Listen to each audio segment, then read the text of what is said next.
Drew McIntyre was absolutely unhinged with his shots at CM Punk, and I'll talk about that, but something interesting happened backstage. The Miz got stuck in a room, the door wouldn't open. And I'm stuck in an 8x6 room. I'm sure they wish they still had Goldberg.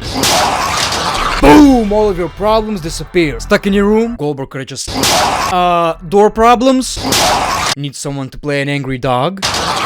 I'm starting to understand what WWE meant. Goldberg is a solution for every problem. But of course, welcome back to another greatness of Raw video. How are you guys doing today? It's that WrestleMania season and we can finally focus on the biggest rivalries of the year. The show kicked off with Dominic Mysterio. He demands that the fans welcome Rhea Ripley, and of course we see Mommy. Gotta be honest though, as big as this match is, I'm kinda not feeling it. I believe the material was not the best. Becky, for some reason, is not getting the reaction you would think should get. Of course, we had talked about how dominant she is. Nia Jax was a big threat, but she will always come on top. Come on top was not necessarily the wording she used. Becky talked about how she's been the backbone of the company, and it was kinda cheesy. Rhea says every man thinks they're the backbone of everything, but in reality, the man is always behind one great woman. He might be a man, but I'm a woman. Every man... very cheesy, honestly, very cheesy. But we got Nia Jax, we got this big brawl, and for the first time ever in my YouTube career, I gotta say, Nia, thank you. I wasn't really enjoying this segment. And I believe it was a great way for WWE to make Nia look strong again, because of course she lost, and okay, I'm exaggerating, of course, it wasn't that bad, but...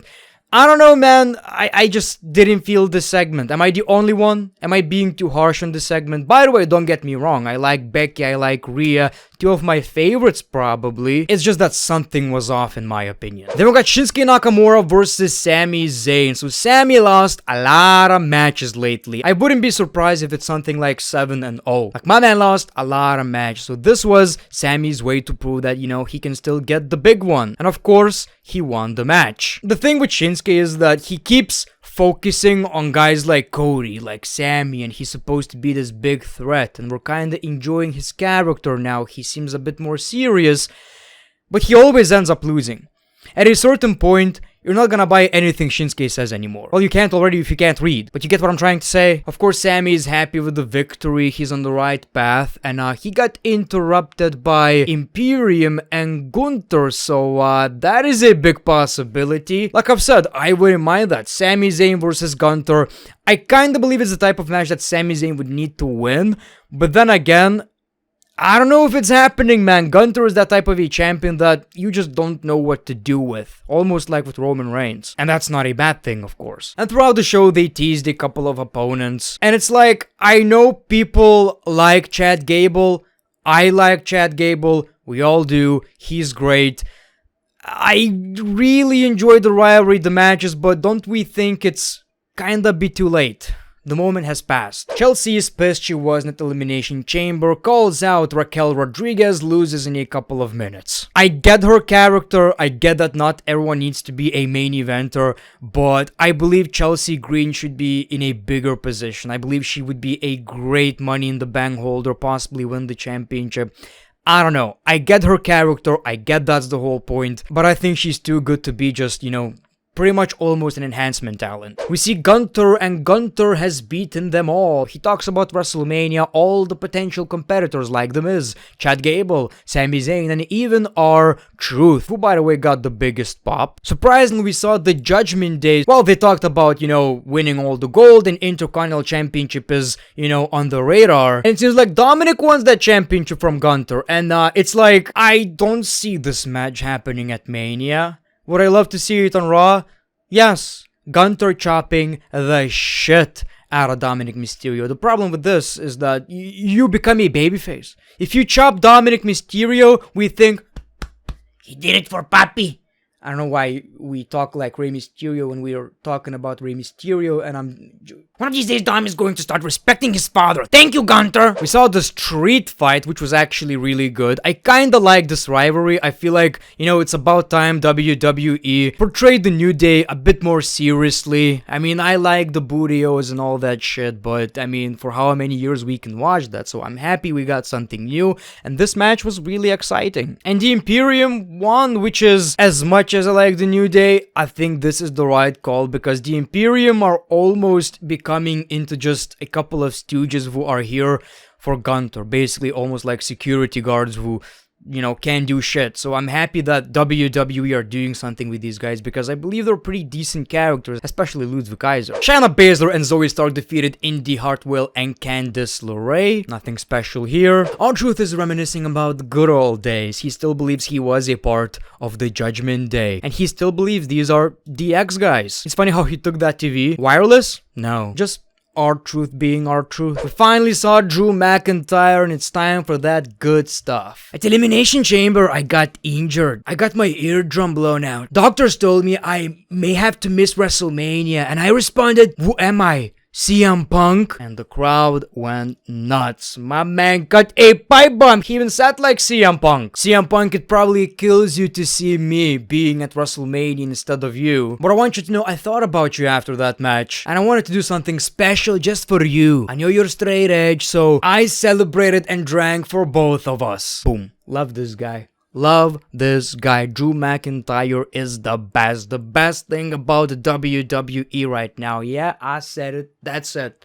That's the conclusion. And of course, we got that Seth Rollins and Drew McIntyre segment, which I believe was pretty good. Drew McIntyre, again, is making some sense. He talks about how the bloodline stuff is none of your business. Just focus on our match because you know what's gonna happen. They're gonna interfere. I'm gonna win the match. I wanna win this match fair. Seth Rollins talked about how he knows all that. He knows he might get injured again, but he's doing it for the company. He's helping Cody because if Roman retains the championship, everything's about to get worse and it's just a matter of time until they go for the World Heavyweight Championship. So he knows it's a huge risk, but what if it works out? Which I thought was a pretty good promo by Rollins. Like, we don't know what's gonna happen. Maybe Rollins is going to turn on Cody. I'm not sure, but by what he's talking, he didn't necessarily plant any seeds. It seems like he just cares about this company, about the World Heavyweight Championship, and he truly, you know, he's not even doing it for Cody. He's doing it for the WWE. I do hope though that, you know, the Bloodline and Seth Rollins storyline is not gonna overshadow anything that Drew McIntyre is doing. So far so good. We'll see though. Then we got Nia Jax versus Liv Morgan. Again, one of these matches where you don't expect anyone to really lose. So of course we got Becky Lynch, and Becky Lynch got her revenge on Nia Jax. Another Drew McIntyre masterpiece. I thought about you from the bottom of my heart.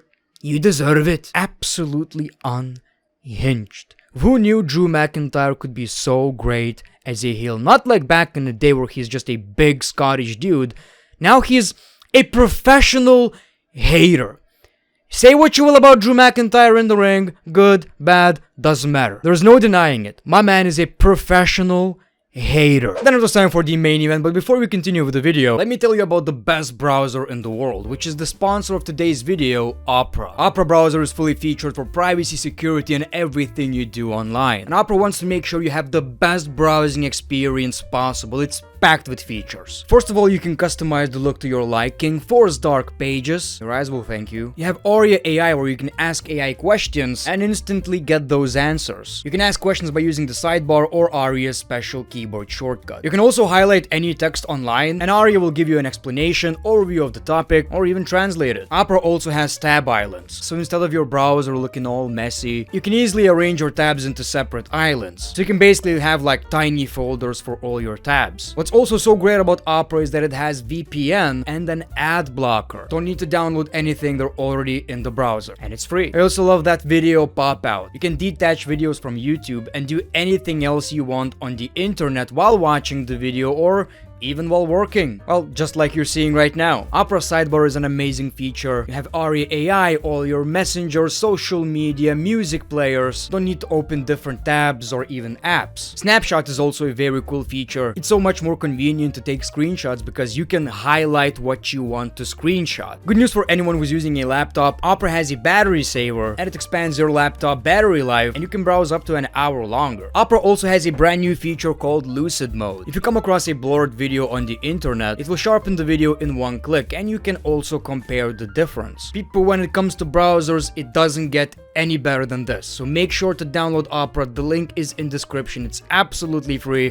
Thank you very much. It was time for Grayson Waller versus Cody Rhodes, which may not seem like a big main event, obviously, but it was a pretty interesting match, and I'm glad that Austin Theory and Grayson Waller are getting some TV time, because I feel like, especially Austin Theory, WWE are fumbling this guy really hard. The only thing that kinda makes sense here is that he's still young, he'll get back up, but what if he doesn't? I think he's really good both in the ring and on the microphone, and when we get these comedy segments, I feel like he's hilarious. I like these segments, like what happened at Elimination Chamber. I just feel like he deserves a little bit more. So as you can imagine, of course, Cody took the W. We see Paul Heyman with security and that guy from Tough Enough, AJ, I believe. What a plot hole, WWE. I know who this guy is. I believe he also did mocap for WWE video games. What is he doing with Paul Heyman? Cody believes it's a setup. Paul says it's not. He just warns Cody Rhodes. He wants Cody to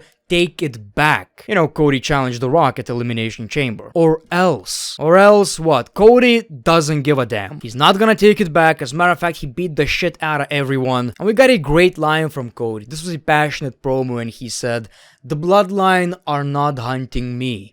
I'm hunting the Bloodline." Pretty decent ending.